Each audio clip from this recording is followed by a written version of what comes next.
93 FM. 93 FM. Radio. Bonjour, nous n'allons rien bâtir de solide dans le mensonge, l'hypocrisie et l'entourloupe.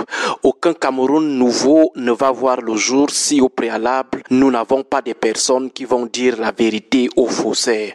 Comme nous l'avons toujours soutenu, si notre pays est devenu un mini Mogadiscio, ce n'est pas seulement à cause de la branche fondamentaliste de l'ogre de 82.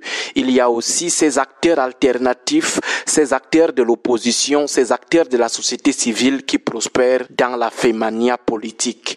Ils profitent du tribalisme en promotion au Cameroun et de la naïveté politique d'une bonne partie de la masse pour se donner une bonne impression et jouer l'équation exclusivement personnelle dont l'égoïsme. De notre modeste expérience et connaissance du champ oppositionnel camerounais, s'il y a 10 leaders qui se présentent comme anti-renouveau, au moins 8 opèrent dans la fémania politique, et ce depuis 1992. Discutez un peu avec des aînés, ils vous parleront de ces opposants spéculateurs. Ce qu'il faut déjà retenir, c'est qu'il y a 3 façons de séduire le patron du 6 novembre. 1.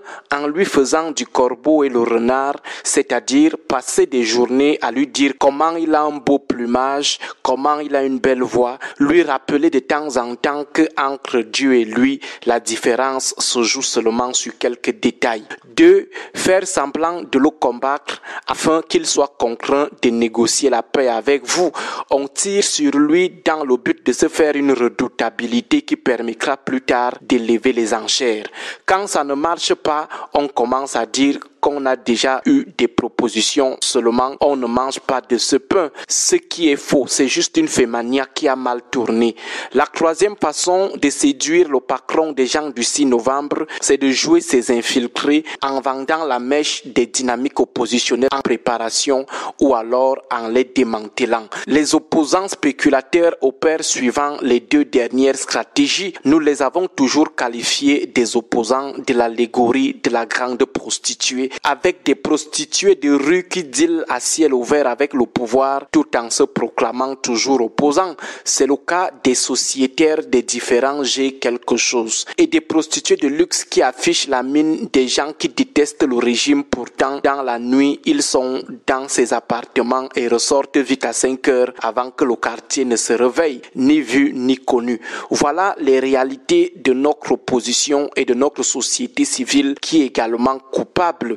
Seulement, il faut désormais alerter le peuple, l'édifier et dénoncer ces spéculateurs qui, d'une manière ou d'une autre, abusent du peuple du changement et plombent toutes les dynamiques de changement. À l'occasion des élections à venir, il va falloir qu'on se dise certaines vérités, sans complaisance, sans langue de bois. Vous vous souvenez de nos réserves acerbes à l'égard de l'ATP, cette curieuse coalition née après l'annonce de celle de l'honorable Jean-Michel Nietzsche avec pour candidat d'office le président du MRC. Vous vous souvenez de nos échanges avec certains promoteurs de ce projet très lugubre, n'est-ce pas? À l'époque, on nous a traités de suppôts du MRC, alors aujourd'hui que ces ennemis de la vérité fassent le diagnostic du sérieux de l'ATP. N'est-ce pas ce lugubre projet justifiait sa naissance par le fait que l'honorable Nietzsche n'avait pas organisé des primaires ou des concertations préalables avant de désigner le professeur Maurice Kamto comme le candidat de la coalition? N'est-ce pas l'ATP nous promettait le corrigé de la démocratie du choix du candidat d'une coalition? Même pas 6 mois. Chacun est déjà candidat déclaré de son parti.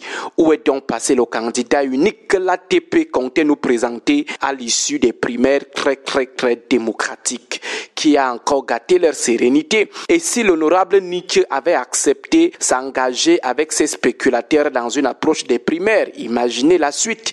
On ne fait pas de coalition avec des spéculateurs, des infiltrés, des vendeurs d'illusions ou simplement avec des gens de l'allégorie de la grande prostituée. Même pas 6 mois. Les gens qui promettaient dégager un candidat unique pour montrer à Kamto et à Nietzsche comment on procède pour désigner un candidat de l'opposition, les voilà, chacun est déjà lui candidat dans son parti ou candidat de son parti d'emprunt, même pas 6 mois. Le projet du candidat de l'ATP est dans l'eau et dans leurs annonces de candidature, personne ne prononce encore le mot ATP. C'est là où vous conviendrez finalement avec nous que cette affaire de l'ATP était tout simplement une initiative du cabinet noir du renouveau pour casser la coalition de l'honorable Jean-Michel Nithieu.